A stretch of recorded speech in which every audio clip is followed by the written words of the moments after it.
Inside the Birds is back. What's going on, everybody? Welcome to another Inside the Birds, presented, of course, by our friends at Ocean Casino Resort in Atlantic City. It is the exclusive Jersey Shore resort of Inside the Birds. I'm Geoff Mosher with Adam Caplan, and Inside the Birds truly is back here after we had Andrew DeCecco do a great job pinch hitting for both Adam and myself last week. But Adam and I are back, and in just the nick of time, Adam. Why? Well, first of all, we should start this podcast by thanking the Philadelphia Eagles for not repeating and also giving us a chance to walk down memory lane real quick, because I was getting a little nervous that Easter Sunday was going to come along and my family plans and everything were going to be interrupted by some big news alert of a Haason Reddick trade. But thankfully this time, and I'm saying walk down memory lane because that's exactly what happened, 16 years ago when they traded Donovan McNabb, 2008 Easter. Is that 16 years, 2008 to 2000? Yeah, it wasn't 2008. Definitely wasn't 2008. I'm sorry. Well, yes, you're right. It was not 2008. It was 2010, correct? Yeah, it's either 9 or 10. I know the only reason why I know is because they were in the championship game in that season. You're right. So it was okay. So 2010 was Michael Vick. Yeah, 2009. That's right. So either way, it's been over a decade, and I was wondering if we were going to have a repeat of that. We did not. The Eagles got it done early, trading Haason Reddick. You were starting to wonder too, right? I mean, you were wondering if we were going to have. Well, no, I was. You and I were talking privately, and we were pretty convinced this was going to happen, but we didn't know when. Yeah, we knew the roster bonus was due 12:01 Eastern today. Actually, it's Monday. Welcome to the new month. But it's due anytime. A roster bonus are due the date of at 12:01 a.m. anytime that day. So, and that was the first loose deadline. Yeah, it's $1 million, but they moved it back because they're trying to move them. Right. That's the real story. Is they've been looking to move them. They've been trying to move them. And they were going to move him. We were pretty convinced, as we talk about in Patreon Wednesday, despite all the speculation he might stay. We're like, no, it's not happening. We were trying to warn people, be careful of what you see and read out there. But we didn't know the timeline.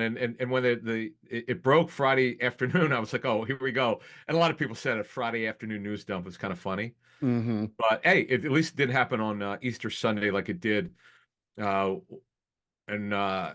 Yours truly was called in to do a hit on Comcast Sportsnet when I was down the shore with friends. That was I really didn't want to do it. I remember not being prepared. I don't know what the hell I was wearing dress wise. Didn't look very good. But anyway, so we'll get to that. I mean, this is something that we've been talking about really since the Senior Bowl. That was really what we had heard. Like, this didn't sound great. We'll outline even more information. We'll go inside that decision and the OTAs, by the way, the OTA schedule came out. And once again, the Eagles don't have a lot of them, but they're not the only team, by the way, that doesn't have a lot of OTA days. Yeah, thought things might change there with what happened last year, but maybe not so much. We'll talk about that. And of course, not only we'll get inside the trade of Haason Reddick, how it went down, and also we'll address in this podcast, Adam, the fact that this is one of the more unpopular trades that the Eagles have made in quite a while. Usually, when Howie Roseman makes an offseason trade, it's a big name. It's somebody they need, right? It's not usually the trading away of a big name that the Eagles have become accustomed to. So we'll get into that. And, look, I think that there's some understandable mixed emotions or bad reactions to the trade. It's certainly a risk. We'll get into everything involving the trade there. And I want to answer a question you've been asking me for a while about, going for it versus not going for it and what the trade would mean. Yep. All right. We have, and by the way, I give you a lot of credit, and our Patreon members, I give them credit too, because they heard it first. I mean, you did come back from the Senior Bowl with this intel about hearing that you felt pretty strongly coming back from then that Haason Reddick was going to be traded, and he, obviously was traded to the New York Jets. So we will continue to talk to our Patreon members, give them a little intel early when we can. We've got another Ask ITB live stream coming up Wednesday night at 8:00 p.m. So we'll have all the information about that on the Patreon platform soon. And then what else? We're going to do it back-to-back Wednesdays this time, right? Because we missed one. So we will do two straight or back-to-back Wednesdays for Ask ITB live streams. And of course, if you want to jump in. And Adam's been putting great contract intel, of course, the breakdowns and the signing bonuses and option bonuses and all that stuff on the platform as well. It's patreon.com/inside the birds. Go ahead. No, we're just going to add this. We got all of them, so we put them up on Sunday, so you could, if you're listening to us on Monday today, you could find it if you're a Patreon member. And it's what we did is we made it easy for you to understand when could they get out, what's the cap number, cash number. Cash is always king. How much cash do they have on the line? The structure of the contract, which tells you when the team could get out. That is the most important thing in every contract. When could the club get out? And it's always interesting because every team does these the same. The first year of these long-term deals, cap number's going to be low, folks. Eagles aren't the only team that does it. Every team does this, save for like one or two. The Bengals, because there's a minimum spend that you have to have by the CBA, and the Bengals sometimes load up in year one because their spending is so low. It's kind of comical. Yep. But we've got them up there, and it's always interesting to see what the Eagles do. And that's patreon.com/inside the birds if you want to be a member and see us live in 2 days from now in Technicolor. And by the way, those live streams typically are an hour because we go back and forth with everyone. It's a really good discussion. Yes, Technicolor. I don't think anybody's used that term in quite a while. I know. You can see it live and in Technicolor. Also, big props, and everybody should be on InsideTheBirds.com. As Andrew DeCecco did yeoman's work in the past week, going to the pro days of Temple, Maryland, and Rutgers to chronicle the pro days, give us evaluations, let people know who from the Eagles has been there, who from the NFL has been there. So whether you're an Eagles fan or an NFL fan, if you're wondering if your team is checking out these guys at pro days, Andrew's had it covered. I don't know. I don't know if anybody else is really making the circuit the way Andrew DeCecco does, Adam. It's just another part of ITB that we're always trying to give a little bit different of a viewpoint. And Andrew going to these pro days and reporting on who's there from the Eagles, who's there from NFL personnel, and then how the people are performing. He and I went to the Delaware one together a couple of weeks ago. That was fun. So just really appreciate Andrew's work on that. Yeah, it's cool because I met Andrew at the East West Shrine game or week. I'm going to say 4 or 5 years ago in Tampa. Now it's moved to Dallas, where Andrew and I would probably be there because, man, I loved it when I was in Tampa, man. And there was like no media there. You can have conversations with personnel people for like 45 minutes to an hour, not get interrupted. But now it's at the Cowboys complex. One of these years I'm going to go. I've heard so much about it. For what we understand, it's similar to the Vikings, but even bigger. And so anyway, yeah, Andrew doing some great work for us. And yeah, he was at the Rutgers Pro Day, Temple, and Maryland. Yep. And he also, everybody be on the lookout because Andrew's going to start again. He did this, I believe, last year. We're doing it again where he interviews prospects for the Inside the Birds platform. First one will drop soon where he talked to a really athletic, and Andrew's smart. He looks for the guys small school guys who blow up testing athletics because the Eagles and other NFL teams really like that. A Ferris State cornerback by the name of Sean Stevens, who went to the Michigan State Pro Day because it was closer for him and did some great things at their Pro Day in front of NFL evaluators. So we'll check for that on the Inside the Birds platform coming up. If not today, then pretty soon. Again, Sean Stevens should be it's a really good one. All right, let's get into the trade of Haason Reddick. He gets traded to the Jets. And this is where, Adam, I think that people really got taken aback. I think there was a crowd of people who were resigned to the fact that it was going to happen. And then there were still people who didn't think it was going to happen. I know from my mentions and our YouTube comments, there were still people who were convinced that there was no way Haason Reddick was going to be traded, even though... Really? Yes, even though you and I outlined very as well strategically as we could why it almost became an impossibility once they redid Josh Sweat and guaranteed his money for this year and then signed Bryce Huff, that it was just not economically possible and not strategically sound to have Haason Reddick on the roster. There were still people who felt like it wasn't going to happen.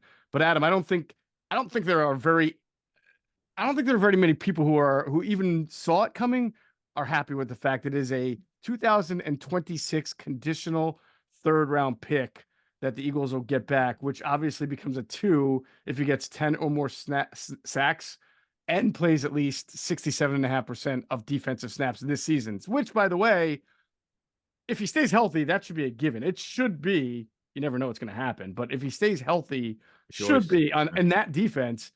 That should be a 2 by the time 2026 rolls along. Yeah, and just to clear something up, and I've learned this the hard way because I know a lot of people are speculating. Oh, well, they rotate their edge rushers a lot. They do, but that doesn't mean that they're not going to change things up. Joe Douglas is trying to save his job. Okay, let's. There's a lot of pressure on their coaches and front office, and they're going for it. And obviously, getting a healthy Aaron Rodgers back would certainly help.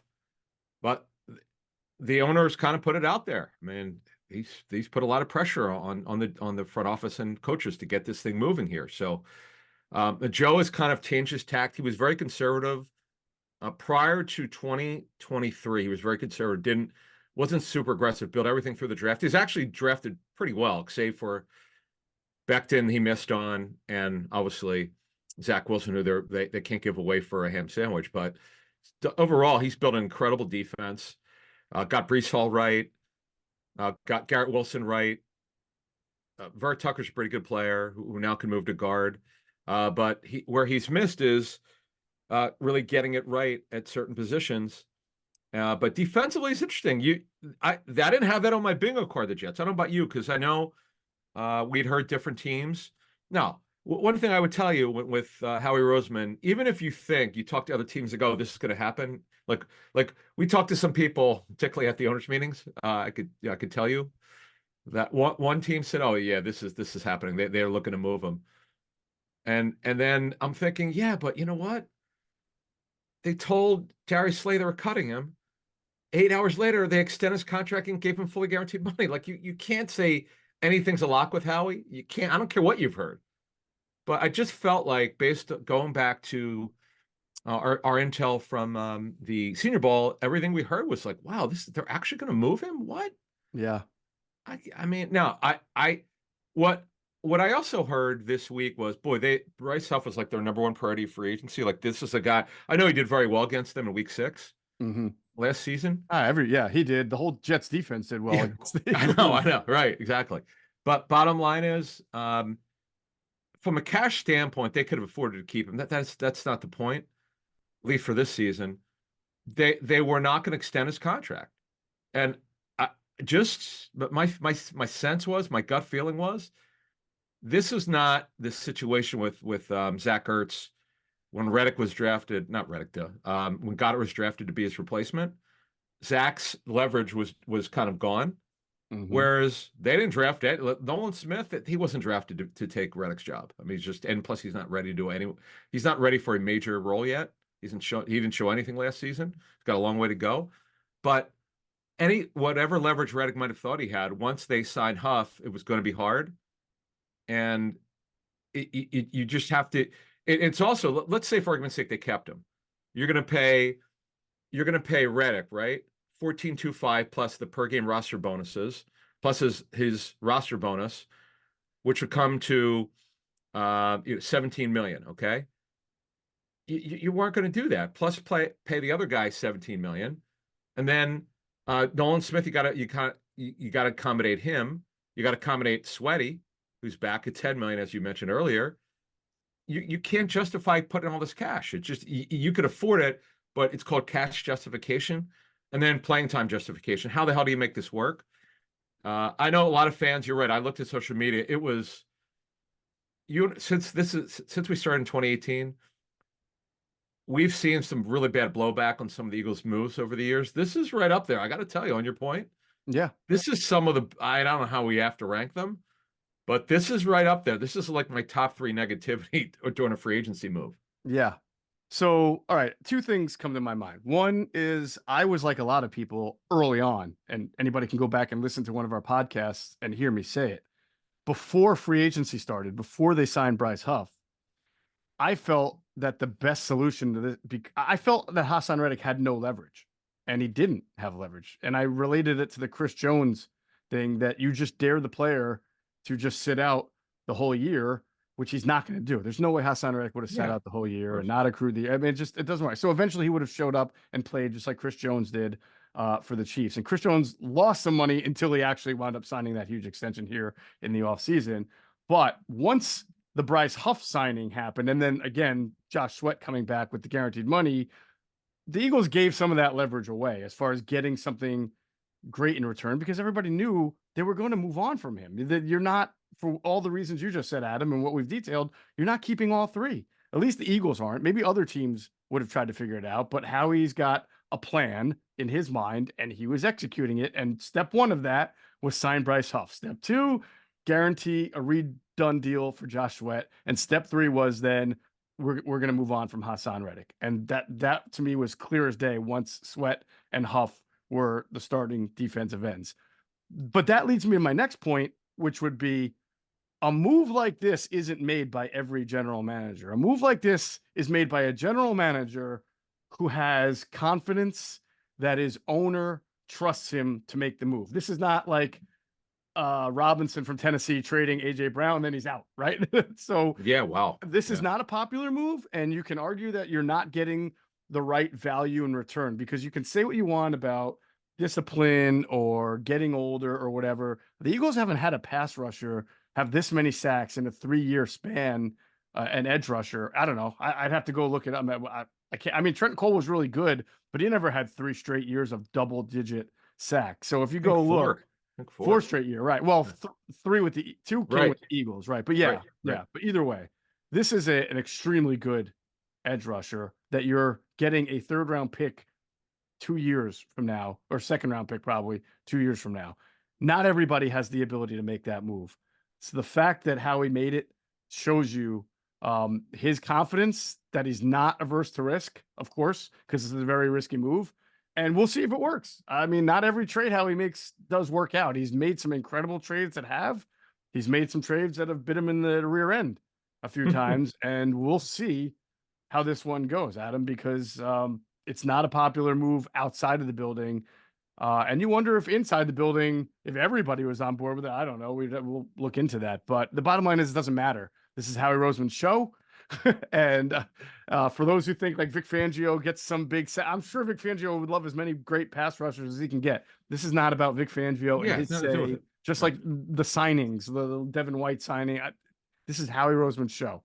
So this is either going to work and you're going to say, great job, Howie, or it's going to not work. And we're going to be saying Howie really, got a little proud of himself and made a very interesting kind of switcheroo at defense, at edge rusher, and we'll see what happens. I have a really close friend of mine who's an Eagles season ticket holder. He is so upset at this trade. He called me right after it broke. He's like, "Can you explain this to me?" I said, "Look, this is a fait accompli. He was going to be moved. It wasn't now. It was going to be during the draft."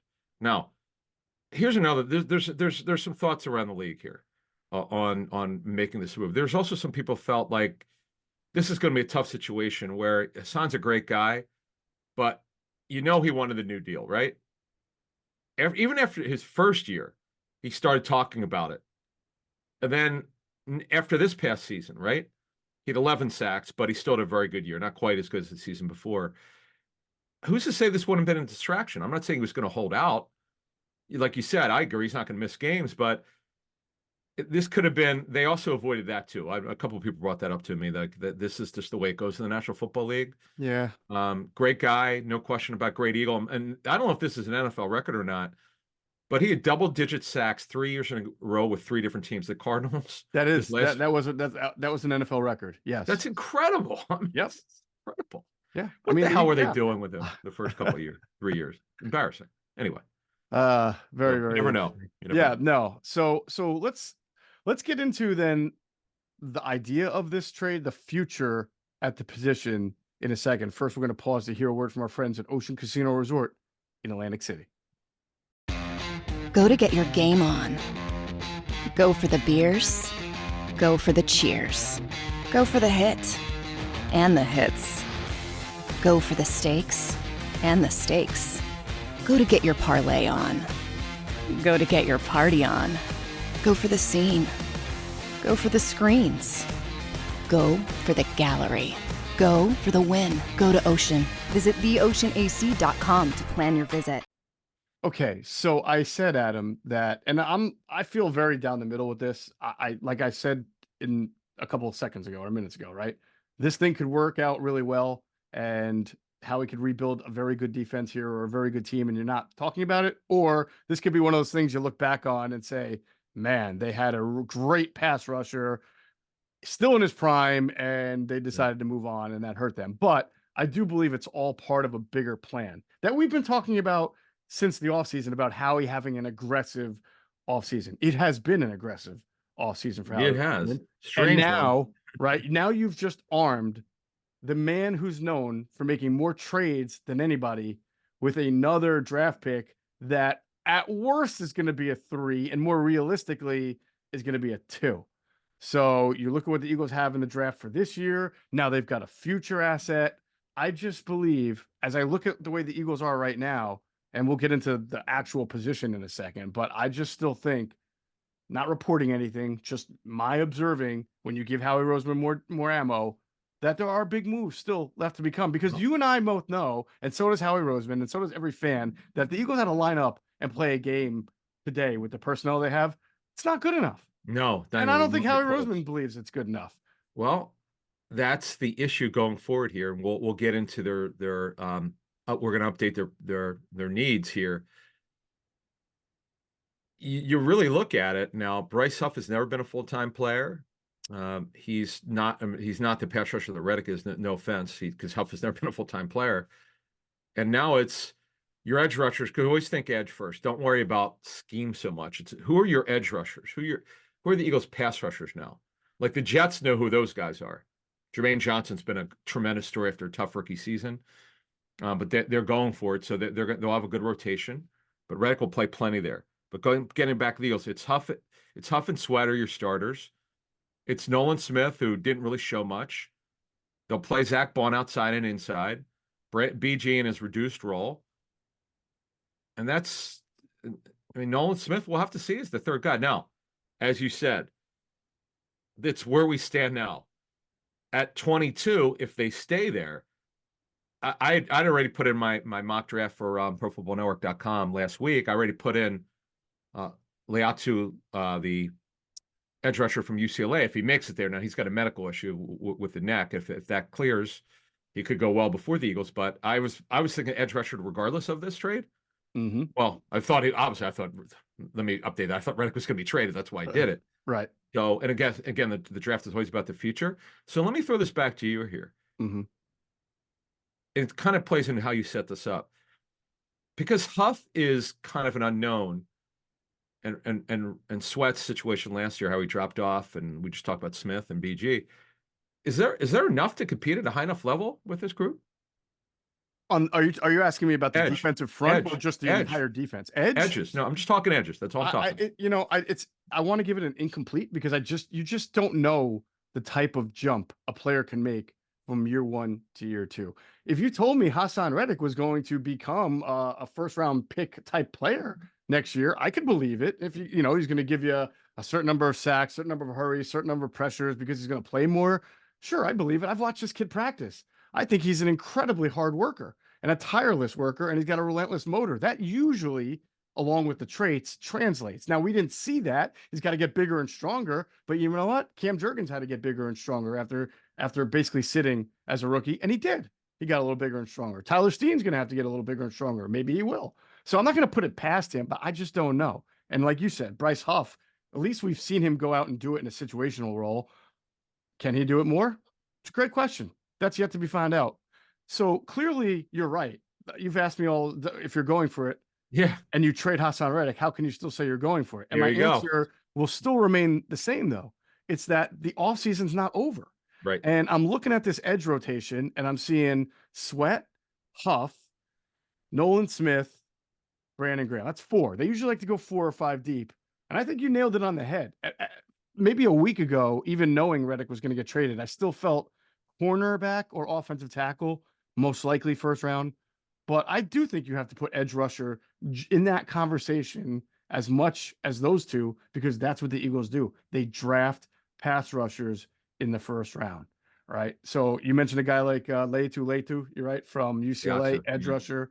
Yeah. I reported, I think last week, that he will have a 30 visit for the Philadelphia Eagles. That one, if you guys want to take the liberties and call it a top 30 visit, I won't knock you because he's probably somewhere in the top 30 on the board if he medically checks out, as you said, because he's that kind of talent. He might He's go. amazing. Oh, Yeah, he could go as early as 10. Oh, or sure. 9 or 8. Yeah, sure. Depends on the Yeah. medical. Sure. Yeah, and he's got that length, Adam, that you talk about for Vic Fangio. He's used to have. I mean, he's not as big, I think, as a Bradley Chubb, right? Or some like or Draymond Jones, but he's got great length about him, and he's just so explosive off the edge. So yeah, if you told me that, and now we're just being hypothetical and theoretical. If you told me that they went into 2024 with Bryce Huff, with Josh Sweat, with Letu, with Nolan Smith and Brandon Graham, I'm thinking, okay, you know what? You may not have someone who's produced like Haason Reddick, but you've added to that group and you've got some young building blocks now in Smith and Letu. And it wouldn't surprise me if they bring in a veteran just to, to go with Brandon a little bit. I think you can be okay there as long as, Adam, you also are fixing your second and third levels, which right now still need to be fixed. And that's why I say there's got to be a bigger picture here that will become more clear for us as we head into training camp and then as we head into the season, because for Howie Roseman, the offseason is until the week before the season opener. Fair enough. Yeah, we always remind ourselves that they're April 1st is not even close to finish. They still have free agency, still have the draft, the trade market. We'll see what happens there. But yeah, they're certainly going to add an edge rusher by training camp. That will happen. It's just a matter of how they do it. But if you kind of look at what their needs are right now, particularly defensively, there's still a lot. One more edge rusher they need. They probably, in fact, I know they need a veteran defensive tackle. Still need 2 outside corners who are future starters. Now, do they have to do it this year? No. But then the question is, with Bradbury's money, because they owe him just under $11 million, no matter whether he's on the team or not, how are they going to replace him? Because I know some people think, well, if they keep Bradbury, maybe he's coached better, maybe the scheme's better. All true. But boy, did he look so bad last season. You just wonder at 30 years old what he's got left. They still got to figure out the nickel position. Rodgers still's not been reinstated yet. Still need a safety. So they've got a lot of work to do. But as you said, again, we're only on April 1st. Correct. So I'm thinking about the Eagles draft, right? And they've got a first-round pick. They have 2 second-round picks, correct? 2 second-round picks. 9 picks overall right now this year. Do they still have a third? I can't even remember anymore. Didn't they get a third comp pick, or did that get traded already? I don't have it in front of me. I just know they have 9. Okay. 9 picks. I would be stunned if at least 3 or 4 of the first 5 picks were not on the defensive side. I mean, they have to rebuild this defense. They're pretty good offensively, and if they do take an offensive player, probably going to be a lineman, somewhere in the first 3 or 4 rounds, because that's what they do. But I'd be really, really shocked if you don't see them hit the defense pretty hard in this upcoming draft. Now, one thing they have to do is not just draft defense, but actually hit on defensive draft picks. And we're not going to spend our normal 20 minutes, poking fun of all the names of cornerbacks and safeties and linebackers that team has drafted over the last 20 years that haven't worked out. But the list is long. So this scouting staff, which is a little bit new, it's a newer scouting staff. A lot of these guys have been only with the team for a year or two, right? Because Howie reshaped it around this time last year. They have to help Howie hit on defensive players in this draft. No question about it. Okay, they have 8. I correct myself, or 8. No, they did pick up this future pick. That's what I was thinking of. So it's actually 8. They have a 1, 22 overall, 2 2s, a 4, 3 5s, and a 6. Then again, now we'll see what happens with the Barkley situation, whether they tampered or not. And obviously they would lose a pick this year if the league thinks they did. So we'll see what happens. But right now they have 8. So they do have 3 picks in the first 2 rounds. That's pretty good. They have 22nd, obviously. They have the 50th overall in the draft. That's one of their second-round picks, and they have the 53rd. So wow, they're pretty bunched up there. So they have 3 picks in the top 53. That's pretty good. Pretty good. Yeah. Don't you think that you've got to? I mean, listen, I'm best player available, so I'm not turning down some great offensive player if he's there. But I mean, you know how it gets when you get to the second and third round. You get clusters of players who are graded similarly. You might come across, like, with your second round pick, you got a good linebacker and a good wide receiver, similar type grades. I mean, like I would think in this case you take a linebacker because you need one over a wide receiver where you're a little bit deeper and a lot more talented. Uh, it always comes down to grade. Right. Obviously, it's the number one thing. Now, the question is, I assume you're saying off the ball linebacker, which Yes. Yes. would not surprise me. This is the one year where we might, of the 7 years we've done the show, we might actually say it could happen. We're not there yet, though. We're not saying they're going. That comes the week of, the week of when we empty our notebook. Right. We feel like because I know they really like Jamin Davis. Is that his name? The linebacker for Washington? Yeah, Jamin Davis. Yeah, Yeah, Jamin the free Davis, the agent. first round. Yeah, Jamin Davis, the first rounder. Mhm. He's unfortunately not played very well, but they loved his upside. Yeah. But this is 2 years ago. Now, they were looking at him in the second round. The teams I spoke with were looking at him in the second round. Hmm. And I know the Eagles liked him, but he was a project, and that goes on your point of looking down the road, because if you look at their yes, they have now we can talk about the quality of depth, that's always an issue, but they actually have depth this year at off the ball linebacker between Dean and White. Hmm. Yes, Dean's coming off a major injury. Zach Bond will play inside and outside. Owen Burks and Van Sumeren, who flashed in that game against the Jets. Now, Bond 1 year deal, Burks 1 year deal, Devin White 1 year deal. N'Kobe Dean, this is the third year with 4 year deal. So yeah, they could take it off the ball linebacker this year for sure in the first three, in the rounds 2 or 3, certainly not in the first round, but rounds 2 or 3. Right. I think it was the Giants game you're referring to, right? With Van Sumeren. Yeah, that's what I said. Giants game. You said Jets. So yeah, Giants. Did I? Yeah. Did he play? Did he get in the, I'm trying to think if he got into the Jets. No, it was too early in the season at that point. No, it was definitely Giants. But either way, yeah, he flashed in that game, and Ton of I agree with you. We talk about depth all the time as sort of there's perception versus reality. Just because you have 6 guys doesn't mean you're deep. They actually have to be quality able to play, right? Devin White started in this league. We may quabble about how good he is, but he's been on a Super Bowl team. He started. He can give you a baseline level of play, like Oren Burks. I think that's good depth. Zach Bond's you've interested me in Zach Bond with the intel. The fact that they view him as sort of this, off-ball, on-ball linebacker, and maybe they find something in him that the New Orleans Saints did not, because he was really just a special teamer there. Why not? Why not? What's a 1 year deal going to hurt you? It's not. So you go give it a try, and then Van Sumeren is a guy who I think can develop. We'll see. He's got the traits. Yeah. So Bond, someone liked him. I don't know. We're not sure who exactly liked him in there. It could have been pro personnel, could have been Howie, who knows? But somebody really vouched for him. And by the way, it could have been Fangio. Maybe Fangio liked him. We'll look into it to see what their thinking was. But we do know he's going to line up at multiple positions. And he's been, as you said, mostly a special teams player, and that's the thing. But the tape is good enough, and they gave him $3.5 million. So they obviously think he could contribute in potentially a variety of ways. And it's just one of these situations. It's funny, 1 year deal for $3.5 million, but he's got a 4 year void. I mean, that's comical how they do that. I love it. And by the way, that's why their net gain on the Reddick trade is minimal for the cap. Cash, they regain a ton of money, but cap nothing, because next to nothing, because of the proration of the voidable years. He had, I think, 4 voidable years, which gets all accelerated to the cap on the trade. So looking at it. So to sum it up, right now we're 4 weeks away, right? It's April 1st. They defensively still need a veteran defensive tackle. It doesn't have to happen until by training camp. Could use one more edge rusher. We're expecting that to happen. In fact, it's just a matter of, does it happen in the draft, or does it happen with a veteran? Outside corner, you really could use 2. Certainly have to get 1. You can't go into the season with this group. It's just not that, if you're trying to compete for a Super Bowl, you're not going with this group as is. You want to add at least 1.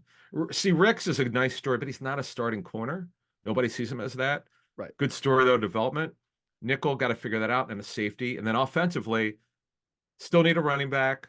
Could use a tight end. They lost Jack Stoll. The money, by the way, was very similar. The Giants offer, we're told, was a little bit more, but not much. And they have Matt Hennessy. I know they're really excited about him and could play 2 positions, but he's had a big injury history. I'm not closing the door for them. And based, by the way, the couple that the other takeaways from Sirianni, Did you pick it up on Tyler Steen? He talked about Steen's ability to play two positions.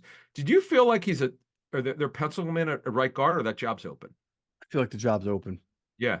So I do they do. sign another veteran, or it could be from the draft, right? I actually came away thinking that they might sign another veteran, which I didn't think going into I guess owners meetings before he spoke, but then just kind of taking, because you're looking at like how many guys they already have that are probably going to make it as backups. Fred Johnson being one, Hennessy being another. Let's say Steen does not start, then he would. Well, no, let's say he starts. He's not a backup, but then you still have the right tackle. Who am I thinking of? Hennessy. Well, Toth can do it, but he's really There was somebody else. Who am I missing? I'm missing some other. The Raven Clark. Yeah, no, that's probably what makes me think that they're still in the hunt. Yeah, and you're still. and Darian Kennard, who you had outlined, could play two Kennard, positions. that's the one I forgot. Yeah, but he can't be locked into a spot either. Yeah, so I think that, true. Yeah, no, I agree with you. I came out of that thinking it wouldn't surprise me if they're still looking at the veteran free agent market for an interior offensive lineman. Here's why. On Hennessy, he didn't play last season. He had a major knee injury. He wound up going IR and missed the entire season. And don't forget, the year before, he also missed significant time. Mm-hmm. So that is why, to me, you cannot depend on him. You just can't. I mean, he's a smaller frame guy, decent athlete, but you want to have some kind of certainty, because if Tyler Steen isn't ready, you can't think Matt Hennessy is the answer. Like, he certainly could hold it down for a bit. He has been a starter, but you worry about guys who look. Again, he didn't play last season, so you don't even know from a timing standpoint where he is. So the offense, by the way, though, should be phenomenal. It really should be. Now, receiver. One more thing here, based on contract. If you look at AJ Brown's contract, depending on how they see it, depending on what they want to do, his cap number jumps by $14 million going from this season to next season. And his cash number also jumps around $14 million. So very realistically, depending, look, this could be, I mean, his last year, he signed for 26. He's got a couple votable years at the end here. I'm not saying they're going to do that, but if they drafted a receiver early, there's your answer, by the way. If they shocked us and drafted a receiver in the first round, you don't need to guess. That they just gave you the answer without saying anything. If they drafted a receiver in the first round, that'd be a shocker. How would you feel if they drafted a receiver in the second round? Not as shocked, but that's because they have 2 second-round picks, right? Yeah. Yes, 1, 2, 2. Yeah, 50 and 50. Not as surprised. Not as surprised at all if they do that. We'll see. Before we I want to pivot a little bit just to talk about the Jets angle of this trade. Before we do that, I just want you always like to throw the tough questions at me about theoretically, like what's going to happen. I'm going to go right back to you on this. And this may not even be a tough question. Just a simple yes or no. Is James Bradbury the starting, one of the starting cornerbacks for the Eagles going into the 2024 season? No. I agree with you. And I love that answer. Can't see it. I just can't. The reason is, he struggled so badly. You can't put him out there as a starter. The money is what it is. Again, we're only on April 1st, whether it's via trade, whether it's the draft, whether it's a trade in August, like Ronald Darby in 2017, this can't happen. You just, you've been saying now you said how he's going for it. You said that they're trying to get there again. I'm holding you to that. Well, if you're going to, you need to go get another corner who could start. Yeah, you don't sign a running back for $28 million guaranteed dollars if you're not still trying to win a Super Bowl. There you go. They're a long ways away, but we'll reserve judgment. It looked, obviously, on paper right now, it doesn't look like they're close to a Super Bowl team, but this guy, Howie did such a great job in 2017 after the draft with not only Darby, but getting LeGarrette Blount, who knew he had so much left. When they brought in Chris Long, it all worked out. So if we've learned anything in the show over the years, you don't underestimate Howie's aggressiveness and what has been a very fascinating offseason, certainly, which has had a lot of twists and turns. 100%. All right, we're going to get into the Jets angle of this in a second. First, whether your resolution is to save money, eat better, or stress less, HelloFresh is here to help you do all three. Say hello to your most delicious year yet with fresh ingredients and chef-crafted recipes at a price you're going to love, delivered right to your door. So you've resolved to actually sit down and eat dinner around the table. What do you do about those nights when your schedule is jam-packed? That's when you turn to HelloFresh's lineup of quick and easy meals. That includes their 15-minute recipes designed to help you minimize mealtime stress. That's music to our ears. Every time we eat a HelloFresh meal, whether it's quick and easy or one of their other meals, we're just blown away by the freshness, the taste, and the overall quality. So many great options. There's meat, there's seafood, there's pasta, vegetarian meals. And now they've got one of their best deals yet. If you go to HelloFresh.com/EaglesFree, use the code EaglesFree to get free breakfast for life. That's one breakfast item per box while you have an active subscription. Free breakfast for life at HelloFresh.com/EaglesFree using the code EaglesFree. It's all one word, lowercase EAGLESFREE. Act now for America's #1 meal kit. All right, so Adam, the Jets being the taker and giver with the Haason Reddick trade certainly was a little bit of a surprise. Came out of left field. There was a time not too far away where I felt and spoke on the podcast that the Cardinals were the team that, we talked about being just most logical. Sources were telling us that was the team that if they were this was going to happen, that would be the team, had the cap space, had the familiarity with the head coach, the defensive coordinator, the scheme. He's even played there before. He's been in Arizona. He started his career there. The cash, the cap, everything made sense. Yeah. The Jets were not a team that you heard a lot about but they were also sort of going through a different process at the time too, as far as looking for a pass rusher. Yeah, so here's why. So John Franklin Myers, number 91, it's been a great story, real of development. That what a waiver claim from the Rams. So that was just they got him in 19. He's been an incredible story, but he's more of a D tackle / DN. He's an average pass rusher, nothing special, but he's a workmanlike player. Been a great story of development, but he's not a pass rusher. Jermaine Johnson, who had a rough rookie season, was told with him he grew up, became a father.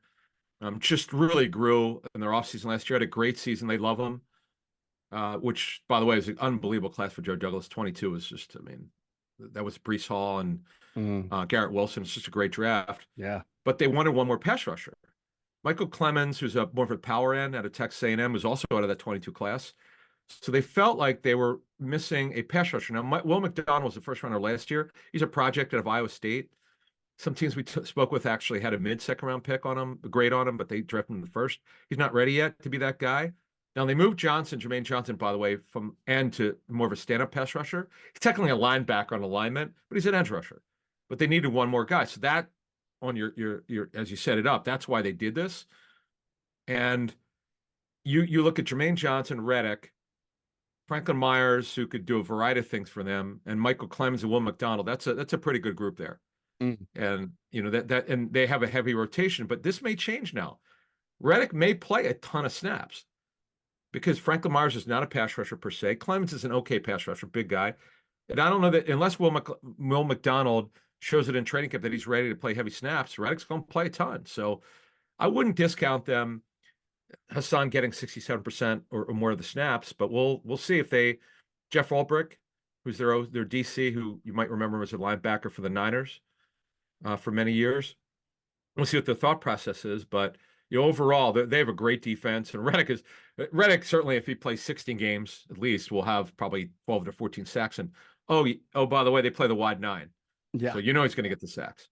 Yeah, I guess what made it surprising to me was when Bryce Huff left the Jets. We said it's because they had Will McDonald. They drafted him in the first round, kind of like what we're saying about the Eagles and Nolan Smith, right? It makes sense because Jermaine Johnson's emerging.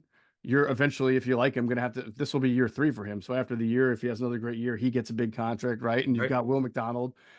Now, the difference is they can bring in Haason Reddick. The difference between the Eagles and the Jets is they bring in Haason Reddick and they can pay him that money because Will McDonald is on a very cost-controlled contract. It's not like they have 3 pass rushers all making double-digit millions the way the Eagles would have had Reddick stayed. But what I do wonder is, will the Jets give Reddick the extension, knowing that's what he wants, and Will McDonald is they want Will McDonald to be that guy eventually. It's a great question. It's all about the edge. Johnson's an edge rusher. Reddick's an edge rusher. McDonald's an edge rusher. But that to me, I just can't see him not getting a deal. You're still giving up a second round pick. You're not doing this for a second or third round pick for 26. You don't give this up. Kind of compensations. We're just thinking the guy's only going to be there for one season. I'd be very surprised if he doesn't get a deal. But you make a great point because Johnson, they're expecting him to be a stud for years to come. He had a breakout season in a variety of ways. Franklin Myers has got a major cap number, by the way. They got to figure out because they signed Javon Kinlaw, and remember they're paying Quentin Williams a ton of money. They have to figure out how they're going to make this work. This is a good problem to have, though, certainly in the rotation, how they work everyone in there. Sure. But yeah, that is a good point, how they're going to figure this out. I feel like go ahead. I'm sorry. I was just going to say the Cardinals, their cash spend is so small. They could have given Reddick 25 to 27 million a season and not even batted an eye. But I give Joe Douglas credit. I mean, somehow he got the job done. And to me, Haason will be great in this scheme. I don't even worry about that. It's just overall, will he play 65% of the snaps, 60 or 80 or 90% of the snaps? That remains to be seen. Well, you look at the Jets, right? They have a discount at left tackle because, if Tyron Smith is healthy, they get an one of the best left tackles in the game at a very low price. They have a discount at number one corner because Sauce Gardner is still on a rookie deal. They have a discount at edge rusher because Jermaine Johnson's on a rookie deal. Will McDonald's on a rookie deal. So they, yes, they paid a lot of money to Quentin Williams, and Aaron Rodgers makes a lot of money. But other than that, their running backs on a rookie deal. So to me, the Jets are in a great spot to give Reddick a 2-year deal, however it looks on paper is whatever, but give him money that he wants this year and next year, because by the end of next year, when you're done paying him, that's when Will McDonald and Jermaine Johnson, Will still probably in year 3, and Jermaine gets his money that he gets, and then you're moving on from Haason. I'd be shocked if Reddick gets anything that has guaranteed money 3 years down the road or longer. And I don't think they have to do that. No, they don't. They just if they extended them now this year, you could bump the money up. Obviously, you can do that. Or what you do is you give them a major signing bonus. If they felt they needed to lower his cap number, they could do that. So and remember they take on the cash. They don't take on the proration of the voidable years. So they get a nice little deal there. But the bottom line is the Jets are going to have a heavy rotation. The Eagles now, as we turn our attention back to them, they've got some work to do at edge rusher, man. This is if they want to get, it's on paper they should be at least the last wild card team. Certainly we'll have a chance to win the division because since we haven't had a repeat winner since 2004 in the NFC East. That's ridiculous record. But yeah, they got a lot of work to do. But boy, I would say right now that obviously the Jets have way better personnel than the Eagles do on defense. They're loaded. Oh, by virtue of just having a very good linebacker, right? Because Quentin Williams' brothers are good. Do they still have Quincy? Quincy got a new deal. Yeah, right. Sure. He's good. They have a better cornerback than anybody with Sauce Gardner, right? So yeah, and their edges are tenacious. Quentin Williams is a stud, absolute star. Quentin Williams is a stud too. Yeah, absolutely. CJ Mosley's so underrated. He's such a good football player. I feel like he's been playing for 20 years. I know. Yeah, for sure. So we'll see what happens here, but the Eagles are shaking it up, and we're 4 weeks away. We expect a little bit more, whether it's in the draft, right? Whether it's in free agency. It's never a dull moment with this team. When you least expect it, though, I was not expecting on Friday though. That was interesting. What when did it break? Did it break at 4:30, 4 o'clock or something? Football yes. 4. It did. It broke around 4:05 because I was able to talk about it with Mike Gill. It was actually pretty cool because nice. Mike Gill, 97.3 South Jersey. They were on a remote, him and Ryan Rothstein, and I don't think Mike. I said, hey, this just came over from ESPN. Here's the trade. Reddick's traded or being traded. And Mike didn't quite hear me. And I said, I repeated it. And he goes, we are breaking. It's kind of funny. I was like, yeah, I guess, sorry, you couldn't hear me. But anyway, it was cool. It was cool. All right. Real quick. We'll go through just areas of need still, and then OTAs, and then we'll be out of here. So before we do that, just do OTAs. We already did. Yeah, that's true. We did areas of need, right? Yeah, we talked about that. Before we go on to the OTAs, Let's pause for a second to hear a word from our friends at Sky Motor Cars. Sky Motor Cars in Westchester is a different sort of dealership.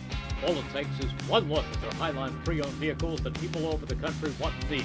Owner Brett Schiller, make sure you don't spend a dime of your money before you purchase the car. Sky Motor Cars allows you to make all the decisions regarding your next vehicle. At Sky Motor Cars, you never have to spend more than necessary. Visit SkyMotorCars.com today or call 610-918-7225. And if you happen to stop in at Sky Motor Cars out there in Westchester, PA, make sure you tell them Adam and Geoff sent you. You will get a great deal. All right. I did think, Adam, that maybe something would change with OTAs after the way they kind of broke down at the end of the year. But what do you find interesting? Go ahead, go through the program here. Yeah, so the Eagles are one of just 5 teams, and the Eagles are no longer like the only team doing this, that they're only going to have 6 OTA workout days. Them, the Bears, the Cowboys, the Colts, and the Dolphins are only doing 6. Some teams have as many as 10 days. I think one has 11. I remember the Browns in the past had 6, but they're not only doing 6, but they're just doing 6 organized days when they have some organized light practices, by the way. And once we get closer, we'll go over the rules and so forth. But their off-season program for teams coaches that are returning, staffs that are returning, meaning the head coaches back, the Eagles will start on the 15th of their off-season program. The workout days the organized workout days are starting on May 20th. That's a single day. Then the 22nd and 23rd, the 28th, and the 30th and 31st. And that's it. Now their mandatory camp is the week after. They are one of those teams that are going to be done really early. 3 days, June 4th through 6th. Just like last year, they're amongst the first teams off. It's just what Sirianni's done with his player council. They've agreed that most, if not all, will be there. That was like kind of the trade-off from a couple years ago, and it seems to have worked. But on your point, because the team collapsed like they did, I know it's subjective. We know the defense collapsed. We had outlined some of the guys who cleared the tape was bad. Effort could be questioned. Guys were sort of doing things on their own they shouldn't have been doing, whether they're trying to go for stats, whatever the case may be. That's what the tape showed. But the bottom line is they don't practice as much as other teams do. That's like the majority of teams do. So again, it's subjective to say that that's the reason why they're not as good. There's no way to know that. Mm-hmm. But it's just what works for them from sports science.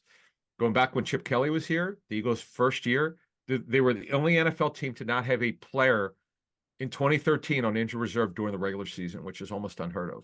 Yeah. Now, as we saw, though, this past year, not nearly the health success. They can't sit there and say sports science really, the soft tissue injuries.